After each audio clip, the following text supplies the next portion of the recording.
네, 반갑습니다. 인사이트 TV 시작하겠습니다.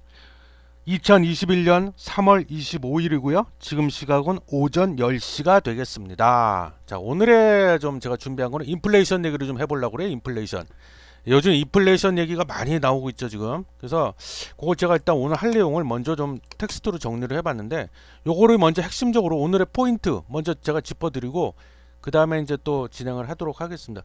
그 지난 3월 16일, 17일 날 미국에서 FOMC 회의가 있었잖아요. 그래서 여기서 이제 우리가 주목을 해봐야 되는데 한 네 가지 정도가 나왔습니다. 지금 2021년 경제 성장률 전망치를 6.5%로 잡았다는 거예요.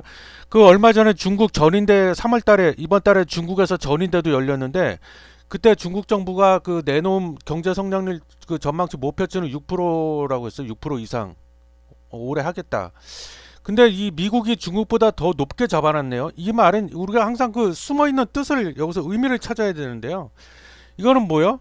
경기 회복이 생각보다 지금 빨라지고 있다. 아마 그렇게 판단을 한 것 같아요. 그래서 좀 높게 잡은 것 같아요. 물론 기저 효과도 있지만 코로나 때문에. 그리고 두 번째 실업률 전망치, 실업률 중요하죠. 4.5%로 잡아놨어요. 그래서 참고로 2020년 12월 그때는 5%로 잡아놨는데 지금 0.5% 내렸습니다. 이것만 봐도 미국 미 연준 그 FOMC 회의 미 연준에서는 미국의 경기가 빨리 지금 회복될 것이다 이렇게 판단하고 있구나 이렇게 우리가 생각해 볼 수 있죠.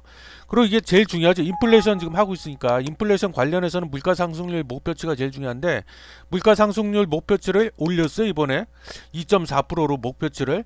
참고로 작년 12월 달은 1.8%였는데 목표치가 약 0.6% 정도로 올렸습니다. 이거는 뭘 또 의미하겠어요? 2.4%까지 물가 상승률이 도달하지 않으면 즉 도달할 때 2.4%의 물가 상승률이 도달할 때까지는 우리는 금리 인상 안 하겠다 이런 뜻으로 봐야겠죠. 그래서 인플레이션을 인내하겠다. 파월 의장이 얼마 전에 또 대놓고 얘기를 했죠. 인내하겠다, 참겠다. 그건 뭐요? 시장이 금리 인상 등의 그런 어떤 개입을 하지 않겠다 이거죠. 허용하겠다 인플레이션을 이거예요. 그리고 네 번째 2023년까지는 기준금리 인상 안 하겠다 이렇게 발표를 했습니다. 그래서 미국의 FOMC 회의 이 네 가지가 이번에 핵심 그 관건이었는데 이 핵심이고 그래서 이거를 통해서 우리가 알 수 있는 거는 미 연준에서는 다시 한번 얘기하지만 미국의 경기 회복이 생각보다 빨라지고 있다 이렇게 보고 있고 그에 따르다 보니까 물가가 상승하는 부분은 어쩔 수 없다. 그래서 그 2.4%까지의 물가 상승률은 허용을 하겠다. 즉 우리가 개입 안 하겠다. 금리 안 올리겠다 이 뜻이에요. 예, 이것이 핵심이고 시장은 연준의 발언을 믿지 않고 있습니다. 지금 그 증거가 뭐냐? 미국의 10년물 국채 금리가 급등을 했어요. 국채 금리. 이 국채 금리는 왜 자꾸 나? 인플레이션에 동조하는 국채 금리입니다. 그래서 인플레이션 우려가 커지면 커질수록 국채의 금리는 올라간다. 상승한다 이거예요. 그래서 최근에 이것만 봐도 이 연준의 발언을 믿었다면 국채 금리가 이렇게 올라가면 안 되거든요. 하락을 해야 되는데 여전히 상승 추세에 있다. 그리고 또 이 이름이 좀 특이해. 무슨 건달도 아니고 건들락입니다. 이름이 건들락. 건달의 연상이 되네요. 그래서 더블라인 캐피탈 헤지펀드를 운영하고 있는데 여기 CEO예요. 일명 또 채권 왕으로도 불리는데 채권의 대가. 그래서 이 제프리 건들락이라는 이 사람이 뭐라고 얘기를 했냐?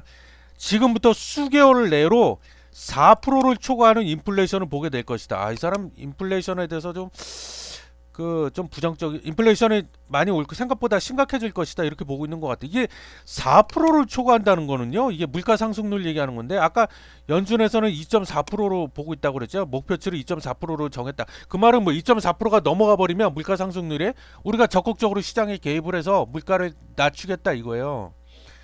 근데 4%라는 거는 거의 2.4%에 거의 2배 육박하는 건데 이렇게 되면 이거 심각한 인플레이션이 돼 버립니다. 그래서 이 사람은 되게 비관적으로 보고 있는 거예요. 극심한 인플레이션이 올 것이다 이렇게 보고 있는 거예요. 예. 근데 저 개인적인 생각으로는 글쎄 이게 4%까지 그렇게 물가가 오를 것 같지는 않다. 저는 그렇게 봅니다. 그래서 뭐 이 사람의 생각은 자유니까. 그리고 지금 그 시장에서도 그렇고 인플레이션 이 사람도 그렇게 4% 이상 4%를 초과하는 극심한 인플레이션이 올 것이다 이렇게 얘기하고 있는데 그럼 왜 근거들이 있으니까 이 사람도 그렇고 미국의 10년물 국채 금리가 급등하는 것도 제가 아까 그랬잖아요. 인플레이션을 동조한다고 같이 따라간다고 그랬는데 왜 이런 현상이 벌어지냐? 근거가 있으니까 이런 현상이 벌어질 거 아닙니까, 여러분? 그 근거는 이제 인플레이션 압력 요소라고 제가 표현을 해봤는데 두 가지예요. 첫 번째는 미국에서 대규모로 경기 부양책을 얼마 전에 어? 우리나라 돈으로 약 2천조 정도 되는 그런 대규모의 경기 부양책이 상원을 미국 의회 상원을 통과가 됐잖아요. 근데 그거에 이어서 부양책 2탄으로 또 돈을 푼다는 거예요. 그렇게 되면 어떻게 인플레이션이 뭐예요? 화폐 가치가 떨어짐으로 해서 반대로 물가가 상승하는 효과, 상승하는 현상을 인플레이션이라고 그러잖아요. 돈을 이렇게 화폐를 풀어대니 공급이 넘쳐나니까 돈이 넘쳐나니까 즉 유동성이 넘쳐나니까 화폐 가치가 떨어진다는 거죠. 그리고 두 번째 인플레이션 압력 요소 두 번째는 뭐냐? 코로나19 백신. 미국에서 뭐 지금 굉장히 빠른 속도로 백신을 물론 지금 말도 많아요. 뭐 유럽 같은 경우에는 뭐 그 아스트라제네카 우리나라도 그렇고 아스트라제네카 백신에 대해서는 말이 많죠. 뭐 부작용이라든가 혈전 지금 얘기 나오고 있고 뭐 그래서 이게 뭐 그러고 다시 또 코로나 재확산 때문에 그 유럽에서는 다시 또 봉쇄령이 내려지고 이런 현상이에요. 그래서 좀 코로나19가 그 약간 좀 잠잠하다가 주춤했었는데 다시 또 확산 추세에 접어들었는데 물론 그런 건 있지만 그래도 시장에서는 대부분 이제 코로나19 특히 미국 같은 경우는 코로나19 백신이 적극적으로 지금 사람들이 맞고 있기 때문에 이게 코로나가 잦아들면 경기는 당연히 따라서 회복이 될 것이다. 그렇게 되면 이제 경기 과열로 이어지면서 물가 상승은 초래되고야 말 것이다. 이렇게 보는 거예요. 그래서 이것 때문에 이제 인플레이션 얘기가 자꾸 나오고 있는 겁니다. 근데 저는 개인적으로요. 저 개인적인 생각입니다만 인플레이션이 나타나긴 나타날 거라고 봅니다. 저도. 근데 아까 그 제프리 건들락 그 사람이 말한 것처럼 뭐 수개월 안으로 뭐 4%가 넘어가는 그런 극심한 인플레이션 올 것이다. 저는 그렇게 보지는 않습니다. 그렇게 보지는 않고 단기적인 일시적인 인플레이션 현상은 나타날 수는 있다. 그죠? 근데 그게 뭐 심각할 정도의 극심한 인플레이션으로 이어질 것이다. 저는 그렇게 보지는 않고 있습니다. 예, 그래서 그리고 아까 그 제가 그 여기 텍스트로 먼저 오늘의 핵심 내용을 쭉 얘기했잖아요. 과연 인플레이션은 오는가에 대한 제가 대답은 충분히 했다고 저는 생각을 하고 그래서 여기 내용에 대한 거를 좀 보조 지표, 보조 자료들을 통해서 좀 보겠습니다. 아 그리고 저는 특히 우리나라 한국 같은 경우에는 인플레이션이 문제가 아니라 자칫 잘못하다 스태그플레이션이 올 수도 있다. 예? 왜냐하면 물가는 그 저기 뭐 실물 경제는 침체하고 있는데 반대로 물가는 오르는 기현상이 벌어질 수 있다. 저는 오히려 스태그플레이션이 대한민국 같은 경우에는 그게 더 걱정이라는 거고요. 그래서 첫 번째 아까 그 미 국채 10년물 금리 오늘이 그 2021년 3월 25일 1.63%를 기록하고 있네요. 예, 지금 뭐 3개월 이게 3개월 추인데 쭉 올라가다가 지금 잠깐 좀 내려왔어요. 살짝 좀 주춤하고 있죠. 금리가. 예, 그리고 여기 아까 제가 그랬잖아요. 오히려 뭐 한국 같은 경우에는 스태그플레이션이 오히려 더 인플레이션보다 더 우려가 된다. 예? 여기 보시면은요. 이 경기 순환 변동치 경기 동행지수 중에 경기 동행지수 순환 변동치라는 게 있습니다. 이게 이제 그 경기를 종합적으로 보여주는 즉 실물 경제를 좀 보여주는 그런 지표인데 이게 지난 1월달 99.5였는데 전달보다 0.2포인트 하락을 했습니다. 지금 그래서 이거는 작년 5월 이후 8개월 만에 하락세다. 이건 뭐예요? 실물 경제가 지금 침체에 빠져들 확률이 앞으로 매우 높아진다. 그걸 보여주고 있는 거라고 보시면 돼요. 그리고 아까 제가 바이든표 그 인프라 관련해서 또 대규모 부양책이 지금 나왔죠. 2탄. 그래서 이거는 3조 달러. 우리나라 돈으로 환산하면 3천조가 좀 넘는데 이걸 또 인프라 쪽에다 대규모로 또 투자를 하겠다는 거예요. 이렇게 되면 뭐예요? 예? 재정 적자는 더 심해질 것이고 인플레이션 우려가 있는 건 맞긴 맞아요. 이렇게 되면 돈이 어마어마하게 또 풀리니까 화폐 가치는 떨어진다. 그죠?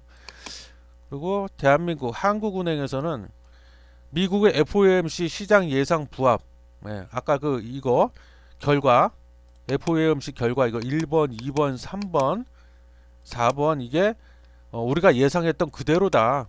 뭐 그런 얘기예요. 그리고 아까 얘기했던 제가 그 채권왕 제프리 건들락 극심한 인플레이션 수결례로 올 거라고 말했던 이분이에요, 이분.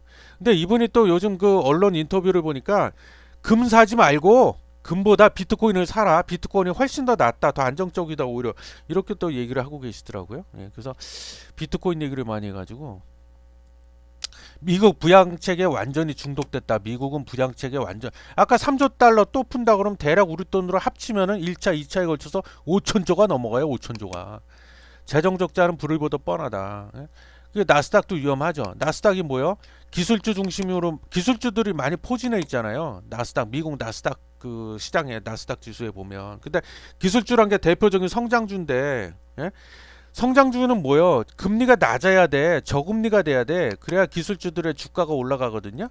근데 국채 미국의 10년물 국채 금리가 지금이야 잠깐 좀 주춤하고 있지만 최근 3개월 안에 그 아까 차트를 봐서 알겠지만 계속 급등을 했잖아요. 이거 시장에서는 안 믿고 있다. 미 연준의 말을 조만간에 빠르면 내년에 반드시 금리 인상할 거다 이렇게 보고 있는 거예요. 그래서 그거를 선제적으로 반영을 해서 그동안 미국의 국채 금리 10년물이 이렇게 올랐던 건데 이렇게 돼 버리면 금리가 올라가 버리면은 성장주들의 주가는 오히려 안 갑니다. 빠져버려. 그래서 나스닥이 위험하다고 얘기를 하는 겁니다. 여기 써 있죠. 올해 여름께 인플레이션 4% 돌파할 것이다.